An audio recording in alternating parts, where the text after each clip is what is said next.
Hi, welcome to Inside the International Space Station Flight Control Room. Today I have a special guest with us. We've been watching just now some live downlink of Steve Swanson aboard the space station, who is actually preparing one of the spacesuits that he will be wearing during a contingency spacewalk that is now scheduled to take place on April 23rd. That is provided the SpaceX Dragon is launched on April 18th, this Friday.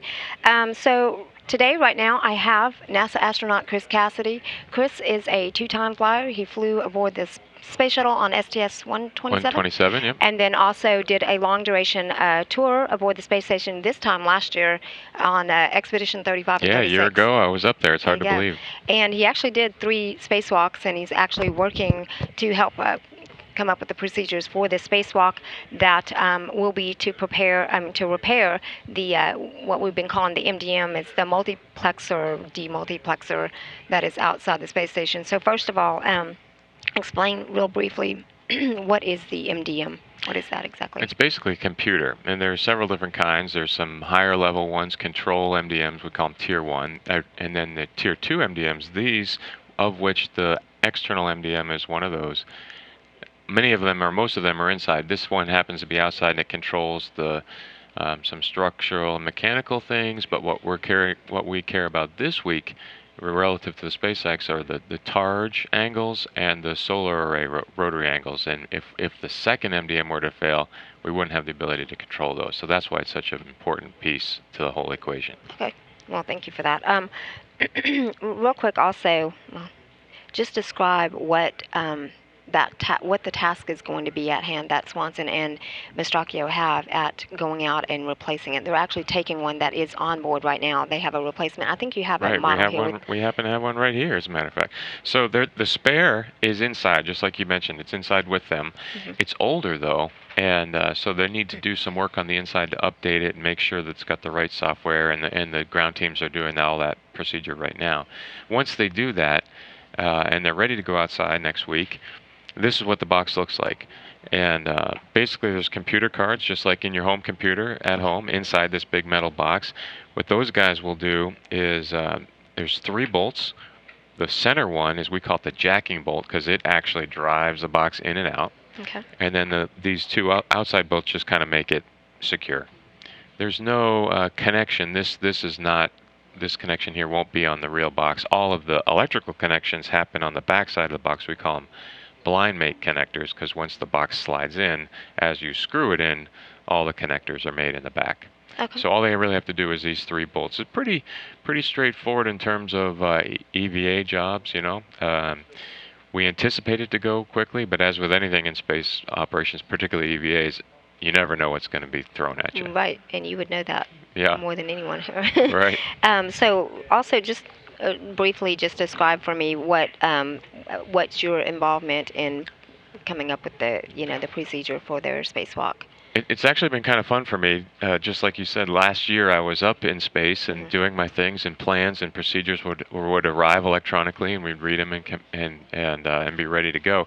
Now, being part of the team of folks that are putting all those plans and procedures together, it's kind of neat. And there's a large kind of army of folks here right here in this building, Building 30, putting all that together. I'm representing the crew office and the spacewalk, more specifically the spacewalk branch, as we kind of figure out all the nuances of what is needed to go outside. Right, and I understand even in just coming up with how you would go about and do the spacewalk, you actually do perform it under the water at the MBL. In fact, you have a run scheduled for Friday. Scheduled on Friday, right? So we'll be doing the same job and going through some of the contingencies, the what ifs, and we call it the crib sheet, you know, which is basically the answer to any and all problems that we can think of. And of course, we can't possibly think of everything, but as best we can, we have all those answers in our hip pockets, so as they get thrown at us on the game day, we can give the crew a quick answer. Yeah, very good. Okay, and so from a crew member's point of view, explain to me what that's like to get that, okay, you got to go out and do a contingency spacewalk, because that's obviously an interruption in what your normal timeline would Right. be. Well, to be quite honest, it's exciting. Okay.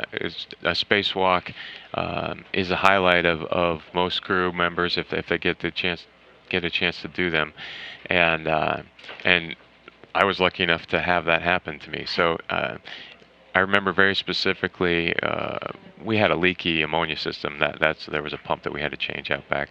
I guess about this time last year, With as I the was Luca Parmitano on the suit. with the first one with the first- Tom yeah, that's Tom right. Marshburn. That's when he and I woke up one morning and we're told to do a spacewalk the next day. A little bit the same situation now, and it's an exciting feeling. There's so much you have to do, and you're very much all right. You have a few minutes of just your own personal emotions, and then you get on to business with all of the work that has to happen to make it so. Basically, making the spacesuits right and making the equipment ready to go. Like these guys. I mean, they've been working right now. And they have the added task of dealing with some of the suit issues that have been a problem for us for the last, I guess, 9 months or so since last summer when Luca and I had the water problem, or Luca had the water problem in his suit. Sure. So. And what are they doing about that now? Yeah, there are 3 good spacesuits up there. Okay. Turns out the one that Luca was wearing, 3011, is the best suit that we have of those 3 because it already had we call it the fan pump separator was changed out, and all that work was completed. It had some flushing of the water done, so we knew that was going to be one of the 2 used. The other 2 were sort of both equally suspect, if you will. And just recently, in the last few days, based on a lot of meetings and trying to figure out what's the right answer, what's the right suit, and we've changed out the fan pump separator in 3005, and those are the 2 suits that will be used outside. It's a lot of work. You diving into the bowels of that backpack of the suit and changing out pieces and parts that suit technicians do in a lab here in Houston with white outfits and all kind of special tools, not necessarily made to be done on board the space station. Sure. Yeah, we've been watching a lot of that take place. In fact, they're still working on that today. Yeah. Again, thank you so much for coming out and talking with us today. I think that's about all the time we have now, but we really do appreciate you coming out, and good luck on your run on Friday. Absolutely. Thanks a lot. Nice to see you. Thank you.